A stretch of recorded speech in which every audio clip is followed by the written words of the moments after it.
Before the cell, I had been an agent, a tool of a crumbling throne, a ghost who moved through the back alleys of a dying world, shoring up the cracks with whispers and coin and, when necessary, a carefully placed blade. I served the idea of the empire, the memory of what it had been. The reality of it was a bloated corpse propped on a throne, its hollow eyes staring out at provinces that no longer listened. We, its last loyal servants, were the final twitches of a severed nerve, convinced we could still make the great beast move. My crime was not treason, but foresight. I had presented a report to the Elder Council, or what was left of it after the purges and the political assassinations. The report spoke of the Thalmor not as a political rival, but as a doctrinal force, a tide of pure, unmaking ideology that could not be bargained with. It spoke of the provinces not as rebellious children, but as orphans looking for a new home. It concluded that the White Gold Concordat was not a treaty, but a death sentence, signed in ink that was slowly turning to blood. They called my words defeatist. They preferred the comfortable lies of diplomats and the hollow pronouncements of generals who had not seen a real battle in a generation. So they put me here in the dark to let my foresight rot. The days bled into one another, marked only by the shifting quality of the faint light from the high grated window. It was a routine of stale bread and brackish water, of the distant clang of armor and the closer, more intimate sound of rats scrabbling behind the walls. I learned the language of the dungeon. A cough in the next cell was a story of lung rot. A sudden silence from the guards meant an inspection from a superior they feared. A single sharp cry in the dead of night was a life-ending or a mind-breaking. I spent my hours in meditation, a discipline taught to me in a Blade safe house in the mountains of Gerald. I did not focus on escape. Escape was a physical problem, and my problem was metaphysical. I focused on the pattern. Everything my old master had taught me was part of a pattern. The rise and fall of empires, the turning of the seasons, the flight of a bird, the drip of water from the ceiling of a cave. The Aedra were the weavers, the Daedra the ones who sought to snip the threads, and mortals, we were the threads themselves, given the illusion of free will so that the tapestry might have texture and depth. Prophecy was merely the recognition of a pattern so large, so inevitable, that it could be perceived before it was fully woven. The return of the dragons, the coming of the Dragonborn, these were not random events.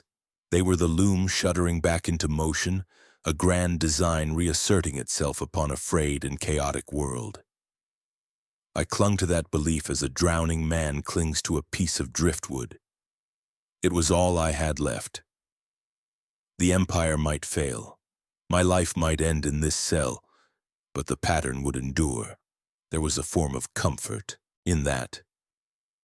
A cold, hard comfort, but comfort nonetheless. One night the pattern changed.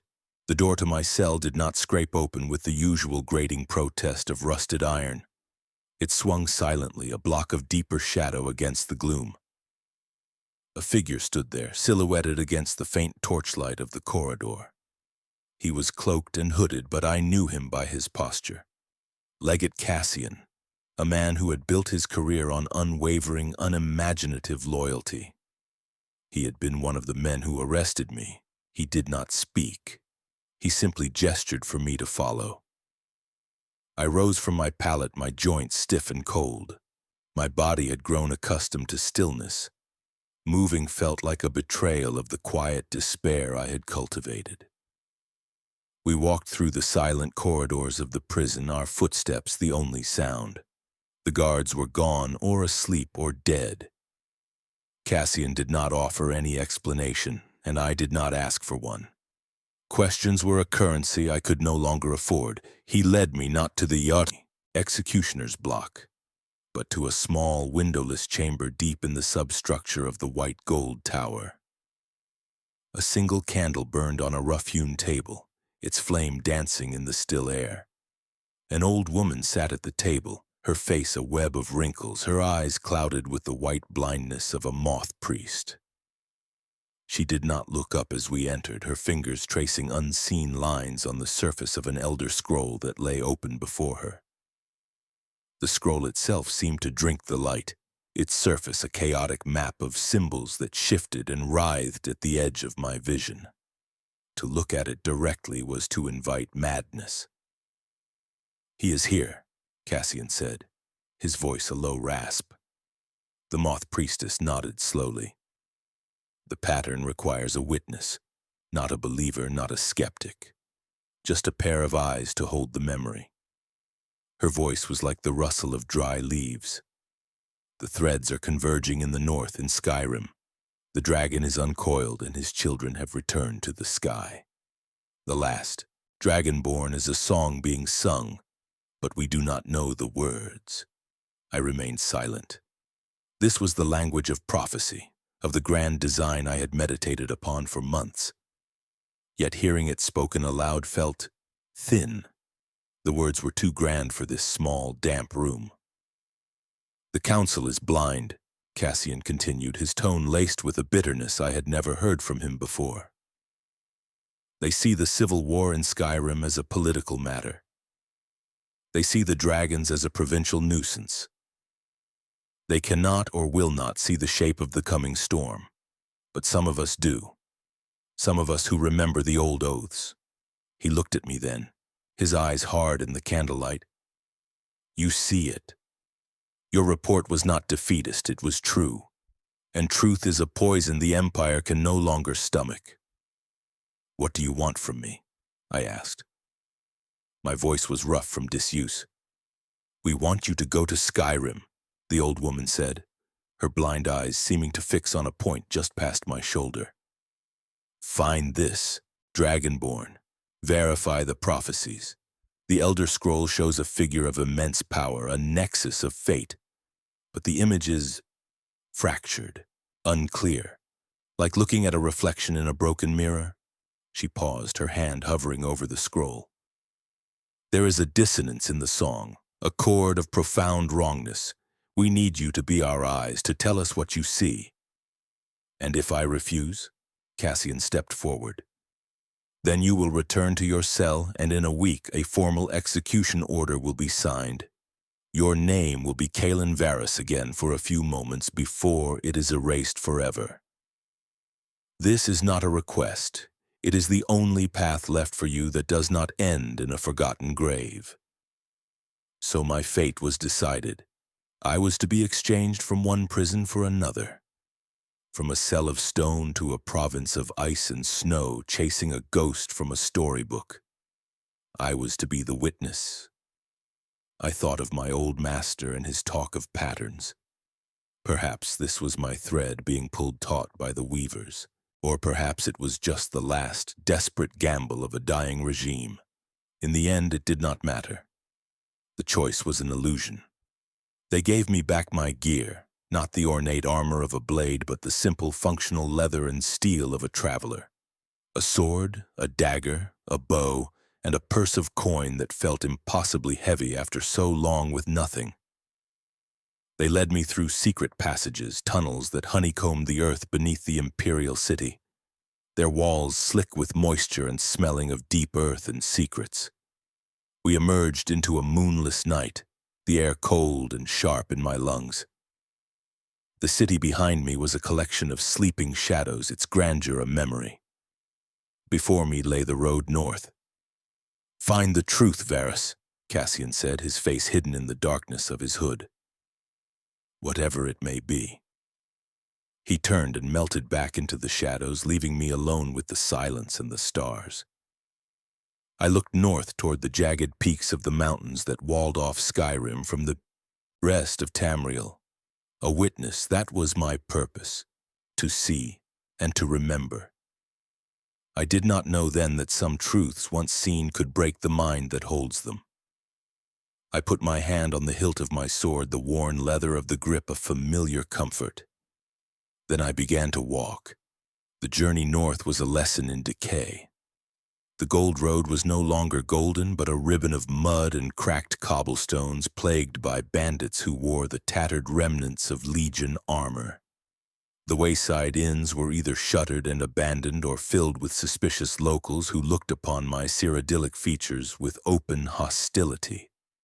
The Empire was a foreign entity here, even this close to the heartland. Its authority had evaporated like mist in the morning sun. I traveled mostly at night, sleeping in hidden groves or forgotten ruins during the day. I was a hunter again, moving with a quiet purpose that had been dulled by my long confinement. My senses sharpened. I could smell the rain on the wind hours before it fell. I could hear the snap of a twig under a wolf's paw from 100 paces. I felt the world waking up around me, a world that was wilder and more dangerous than the one I remembered.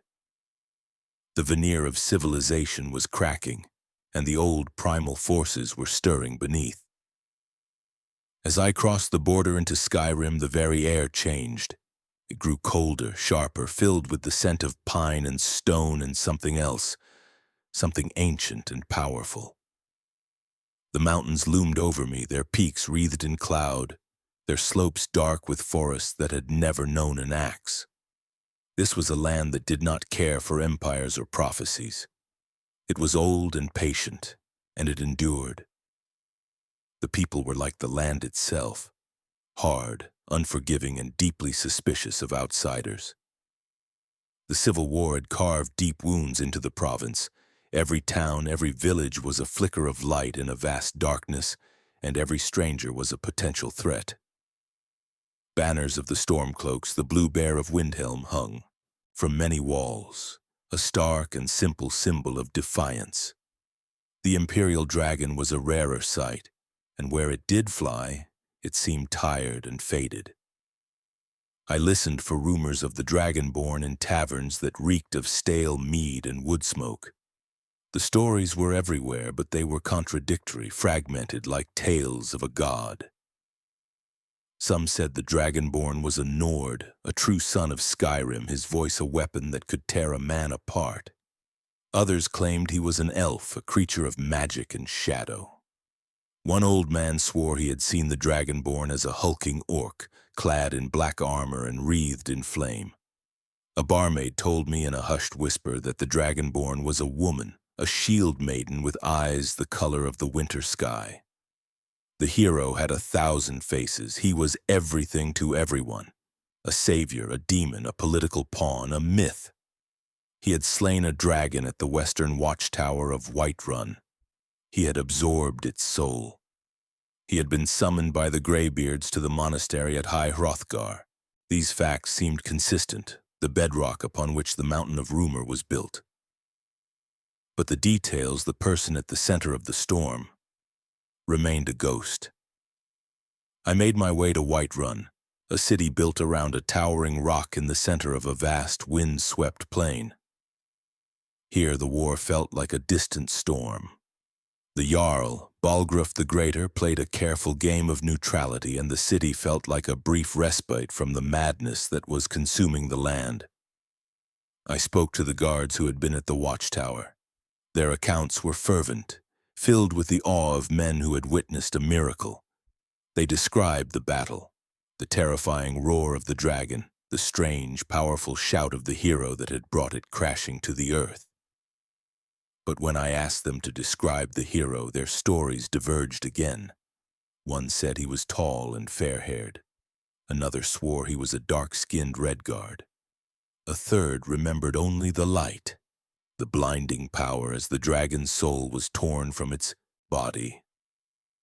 The dissonance was growing. The Moth Priestess had spoken of a fractured image, and that is what I found. A story that was solid at its core, but whose surface shifted and changed with every telling. It was as if the Dragonborn was not a person, but a role, an empty space that anyone could project their hopes and fears onto.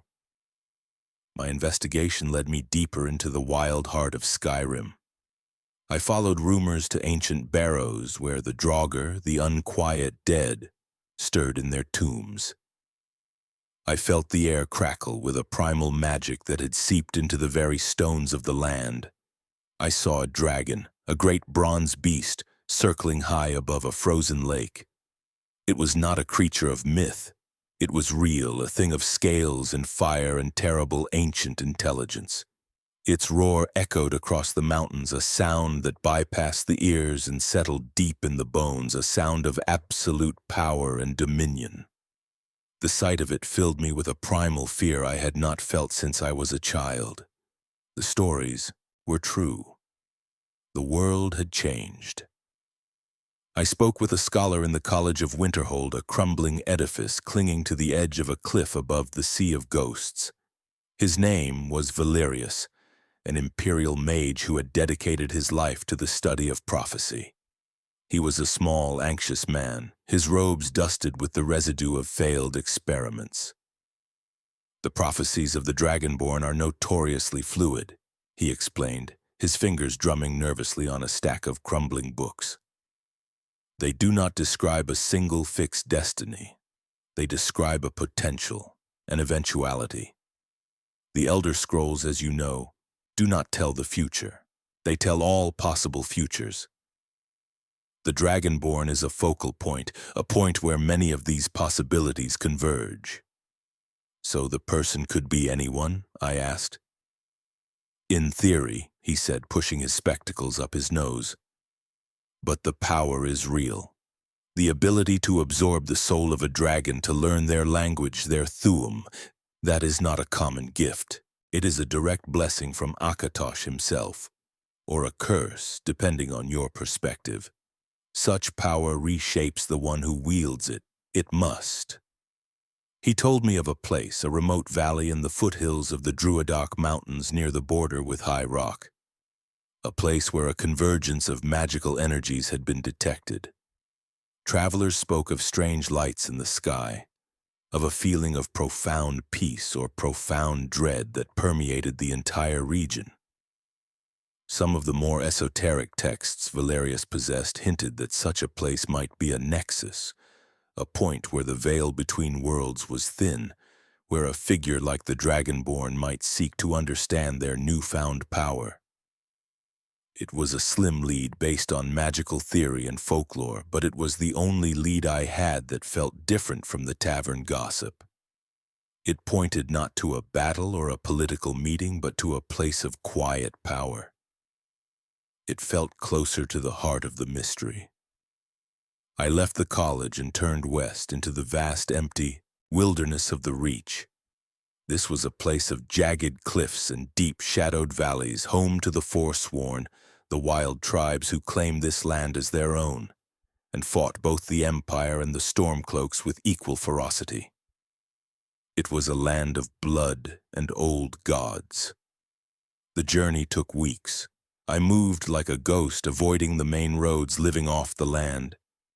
The solitude was immense, broken only by the cry of a hawk or the distant rumble of a waterfall. I felt myself shedding the last vestiges of my old life, the cynical Imperial agent. The man who had walked out of the prison in the white gold tower was gone. In his place was something harder, quieter, a watcher, an observer. The role they had given me was becoming my nature. As I drew closer to the valley Valerius had described, the feeling he had spoken of began to manifest. It was a low hum in the air, a pressure against the skin like the moments before a thunderstorm. It was not malicious, nor was it benevolent. It was simply present, a deep and resonant power that seemed to emanate from the earth itself. The animals grew scarce. The birds fell silent. The wind itself seemed to hold its breath. I found the entrance to the valley at dusk. It was a narrow pass between two towering peaks of gray stone, unmarked on any map. The air flowing out of it was strangely warm and smelled of unknown blossoms. I drew my sword, the sound of steel sliding from the scabbard unnaturally loud in the silence. I stepped through the pass and into the valley, and there I saw them. My mind, trained to observe, to categorize, to understand, simply stopped. It could not process the sight before me. The valley was a perfect bowl of green, impossibly lush for this part of Skyrim. A gentle stream wound its way through meadows of wildflowers that glowed with a soft internal light. In the center of the valley, gathered in a loose circle, was a crowd of people. There were at least 100 of them. They were all dressed in They were simple homespun clothes of tavern patrons. Linen shirts, leather breeches, worn boots. Nothing remarkable.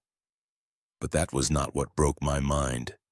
They were all the same person. Every single one of them. The same face. A face I recognized from a crude sketch I had seen on a bounty poster in Whiterun. A Nord man in his late 20s with strong features, a light beard, and eyes that seemed to hold a hint of ancient weariness.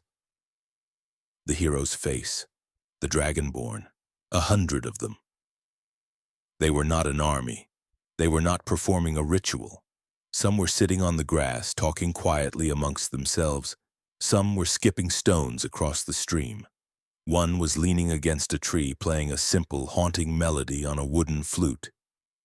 They moved with a natural, unhurried grace. They were identical in form and feature, yet each seemed distinct, possessed of their own quiet personhood. I stood at the edge of the meadow, hidden in the shadows of the pass, my sword suddenly feeling like a useless piece of metal in my hand. My heart hammered against my ribs. This had to be a trick, a spell of mass illusion, the work of a Daedric prince, perhaps Sheogorath, the master of madness. I closed my eyes, focused my will, and tried to see through the illusion, to perceive the magical aura behind it. There was none. My senses, honed by years of espionage and a natural sensitivity to the flows of magicka, told me that what I was seeing was real. Each one of them was a distinct living person. I could feel the life force radiating from them, 100 steady, powerful flames.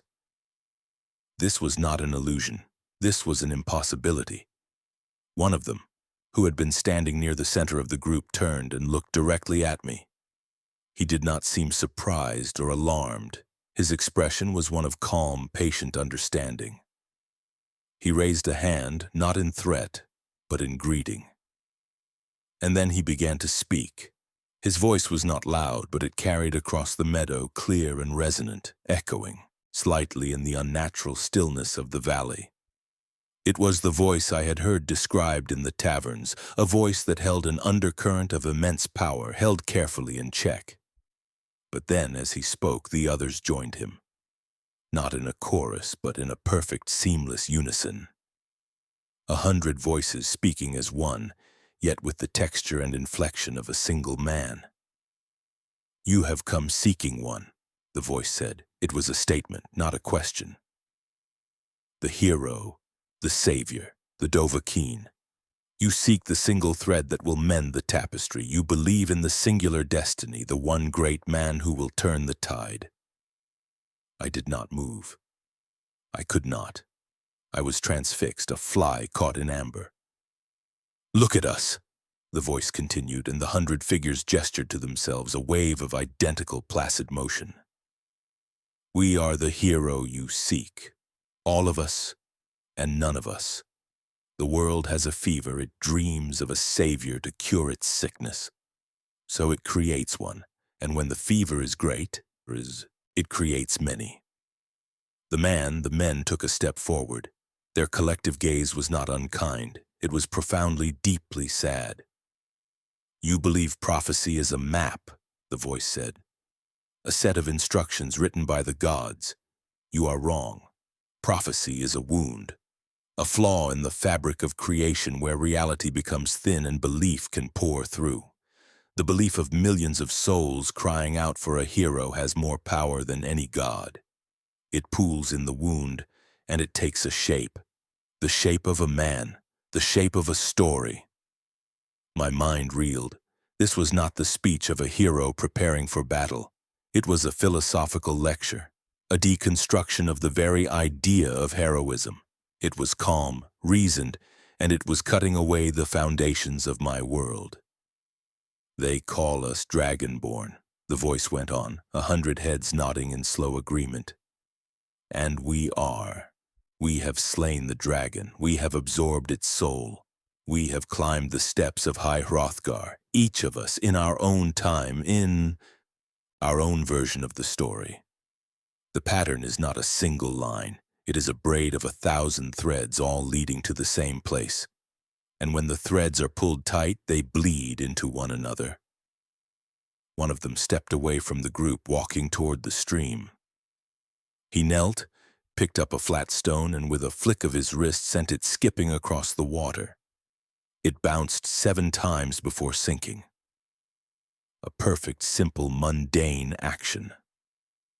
"The tyranny of the hero is this," the voice declared, its tone growing slightly more intense. "It absolves everyone else of responsibility. When the world is waiting for one man to save it, it is a world that has forgotten how to save itself. The farmer who stands against the bandit, the guard who holds the gate, the healer who tends the sick. These are the real saviors. Their stories are not sung by bards. Their names are not written in the scrolls. They are the stitches that hold the world together. The hero is just a beautiful, distracting patch on a rotted cloak." I felt my carefully constructed worldview begin to crumble. The pattern, the grand design. It was not a work of divine art. It was a desperate improvisation. A story the world told itself because the truth was too terrifying to face. The truth was that there were no gods at the loom. There was only the chaos and the desperate collective will of mortals trying to weave a meaning out of it. "You were sent to be a witness," the voice said, and I felt a chill run down my spine. They knew. Of course they knew. "You were sent to verify the prophecy, so witness this. We are the prophecy, 100 heroes in tavern clothes, 100 chosen ones with no one to choose, 100 saviors with nothing to save but a story. We are the answer to a question no one understands." What are you?" I finally managed to ask, the words feeling clumsy and inadequate in my mouth. The 100 faces turned to me, and for the first time they smiled. It was not a warm smile. It was a smile of infinite pity. "We are the confusion," the voice said. "We are the proof that the story is broken. Go back and tell your masters that the Dragonborn has come. Tell them he is Legion. Tell them he is no one. Tell them the world will not be saved by a single great soul. It will be saved by the forgotten, or it will not be saved at all." With that, the voice fell silent. The figures began to disperse. They did not vanish in a flash of light or fade like phantoms. They simply walked away. Some wandered deeper into the valley toward the glowing wildflowers. Some walked back toward the pass, their forms indistinct as they moved. They passed by me. Some so close I could have reached out and touched them. They smelled of sweat and wool and the faint metallic tang of the air in the valley. They were utterly, terrifyingly real. As the last one walked past, he paused and looked at me. He was just a man, a tired-looking Nord in a simple tunic. He reached into a pouch at his belt and pulled out a small, polished riverstone, perfectly smooth and gray. He pressed it into my hand. My fingers closed around it. It was cool and solid. "Something to remember," he said, his voice now just a single quiet baritone. "That it was real." Then he too was gone, and I was alone in the silent valley. The sun had set and the stars were coming out, cold and distant and utterly indifferent. I looked at the stone in my hand. It was just a stone. I looked at the valley. It was just a valley. But everything was different. The world was no longer a tapestry. It was a heap of unraveled threads. I do not remember the journey back. It exists in my memory as a series of disjointed images. The feel of rough bark against my cheek as I hid from a forsworn patrol. The taste of snowmelt on my tongue. The sight of the moon reflected in the eye of a dead wolf. My mind was a storm of conflicting thoughts. Illusion, reality, dragon, break. Daedric plot, divine revelation. The words circled each other, meaningless.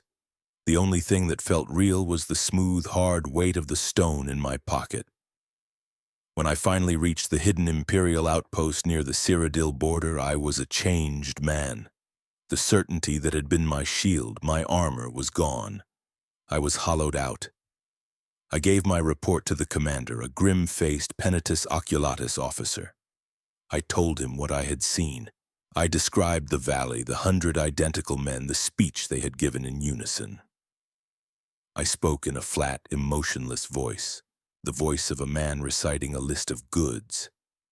He listened patiently, his face unreadable. When I was finished, he was silent for a long time.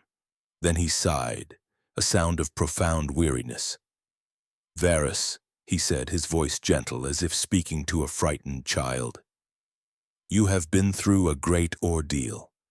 Solitude can play tricks on the mind. The Reach is a place of strange magic. The Forsworn use hallucinogens made from mountain flowers." "It was not a hallucination," I said, my voice quiet. I held out the stone. "One of them gave me this." He looked at the stone, then back at me.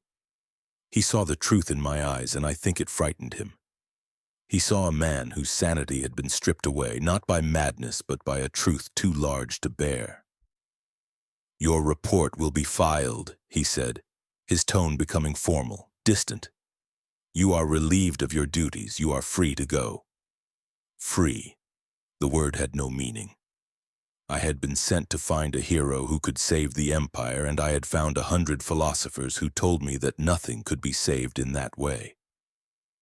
My mission was a failure, but on a level so profound that the very concept of success or failure had ceased to exist. They did not imprison me again. I was more useful and safer as a madman lost to the world than a political prisoner with a dangerous story. I was given a final severance pay and an order never to return to Cyrodiil.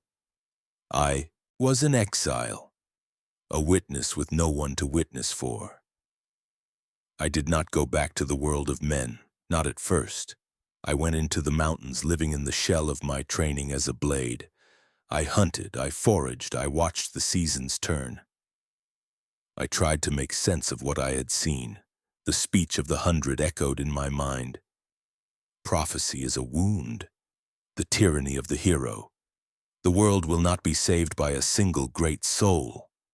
Was it a lie? A Daedric deception designed to sow despair and inaction? It was possible. It was the most logical explanation. But it did not feel true.